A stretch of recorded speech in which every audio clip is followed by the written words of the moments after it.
Que bom que vocês voltaram. Vamos para a parte 2 da aula de gêneros literários. Falando em gênero épico, a gente não vai descartar nunca o gênero narrativo. Hoje é o gênero que a gente mais vê no lugar do épico, tá? Então, o gênero narrativo é aquele gênero que vocês já estão para lá de acostumados. É o gênero que vai narrar alguma coisa, ou seja, vai contar alguma coisa. Essa coisa pode ser imaginada ou não, né? E vai sempre levar em consideração que essa coisa aconteceu em algum tempo, né? Em algum lugar, o espaço, e sempre vai envolver os personagens, né? Ele também é dividido em alguns estilos, tá? A gente tem o gênero narrativo, que é um romance. O romance é uma narrativa muito longa, muito extensa. Ela é dividida em vários capítulos, né? E ele tem vários personagens, tá? Então, no romance, a gente tem uma história principal e nós temos outras histórias que vão acontecendo, tá? Não é só uma história única. No gênero romance, acontecem várias coisas ao mesmo tempo, tá? E o tempo e o espaço são variados. Além do romance, nós temos o gênero novela. A novela é aquela que você realmente vê lá na televisão, que a mãe acompanha, que vocês acompanham, né? O que seria o gênero novela? É um gênero um pouco menor que o romance, dividido em vários episódios, só que são episódios contínuos, né? Ele não tem uma interrupção. O romance, ele vai e volta, tá? A novela não. A novela, ela vai seguindo o que está acontecendo. Então, por exemplo, hoje termina lá o capítulo da novela falando que alguém vai ser preso, por exemplo. A polícia chegou para prender alguém. Amanhã, a novela irá continuar desse ponto, né? A polícia parou alguém para prender, sei lá. Não vai voltar lá na outra pessoa, em como essa pessoa nasceu, tá? Vai sempre seguindo. Além desse gênero, né, desse estilo, a gente tem o estilo conto, tá? É uma narrativa mais curta, com poucos personagens, né? E acontece apenas um conflito. Quando eu falo narrativa curta, não quer dizer que é uma narrativa de poucas linhas, tá? É um acontecimento que acontece em pouco tempo, tá? Então, quando a gente fala em narrativa curta, não é pela extensão do que está sendo escrito, e sim a quantidade de aconteceu aquilo. Já a crônica, ela é muito confundida com conto, tá? Contextos diferentes. A crônica, ela é mais um relato de algo cotidiano. A crônica é um texto que poderia facilmente acontecer com qualquer pessoa, tá bom? Essa parte aqui a gente já fez no começo do ano, tá? Nós já revisamos os elementos da narrativa quando nós falamos sobre crônica, só que naquela apostila que vocês receberam, para aprender, né? Desculpa, aprender sempre, eu cismei que é para aprender, é o nome da bichinha. Aquela apostila, o aprender sempre, tá? Alguns exercícios estão voltados para os elementos da narrativa, então vamos fazer uma retomada bem rápida, tá bom? Quais são os elementos básicos de uma narrativa? Nós temos os personagens. Quem são os personagens? Aqueles que participam da história. Nós temos o enredo, que é a história propriamente contada, é o que está sendo contado.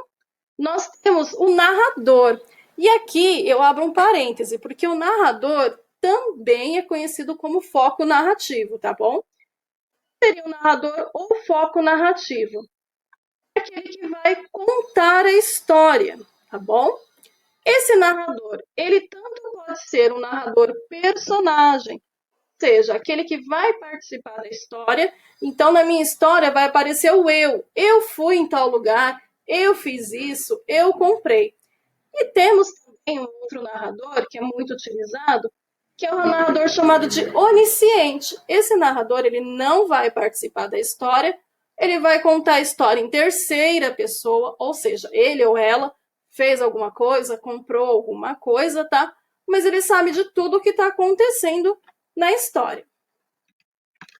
Além disso, a gente tem o tempo. O tempo é quando aconteceu aquela história. A gente tem o tempo cronológico, que é um tempo que segue uma sequência lógica. A gente fala muito que é o tempo do relógio. Podem aparecer marcações como alguns instantes no dia seguinte, algum tempo, passaram-se meses, anos, dias, tá?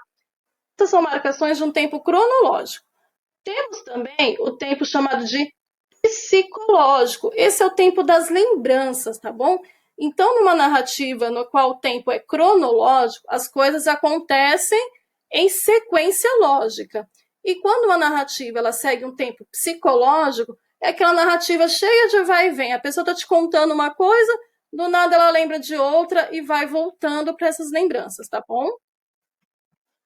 Espaço é um outro elemento da narrativa que seria o espaço, onde vai acontecer a história.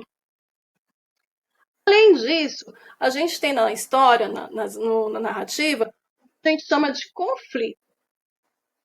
É um acontecimento que vai exigir uma ação. Então, começou a história, surge lá um conflito. É o que vai acontecer, né? Existe o clímax. O clímax, ele é um acontecimento, assim, quase no final, assim, aquele acontecimento que vai te exigir um desfecho, tá bom? Desfecho nada mais é como que acabou tudo, qual foi a solução para aquele conflito inicial, tá bom? Exemplo aqui bem básico, para não confundir vocês dessa última parte, tá? Existe um rapaz e uma namorada, eles estão apaixonados, tá? É uma historinha, tá bom? Um dia, ela desaparece e todas as evidências apontam para ele. Então, aqui aconteceu o conflito, tá vendo? A minha história inicial, né? Eu comecei a falar lá, o casal estava apaixonado. Tá vendo como aconteceu algo que vai mudar? O conflito. Ela sumiu. E aí, o que vai acontecer agora depois que ela sumiu? Ele precisa fugir da polícia e começa a investigar o desaparecimento por conta própria, coletando provas de que houve uma armação. Ele confronta o verdadeiro vilão em um encontro eletrizante. Isso aqui é o que a gente chama de clímax. Então, assim, ele está lá sendo procurado pela polícia, né? E ele está procurando quem foi que realmente fez alguma coisa com a namorada dele. E quando a gente fala assim, ele encontra o vilão, né? Nesse encontro eletrizante, fala, nossa, e agora? O que vai acontecer? O rapaz consegue provar sua inocência e recuperar a namorada mantida em cativeiro. É aqui que termina a minha história, tá bom? É assim que acontece o meu desfecho, tá bom? Eu espero que tenha dado para entender. Dúvida, só me perguntar.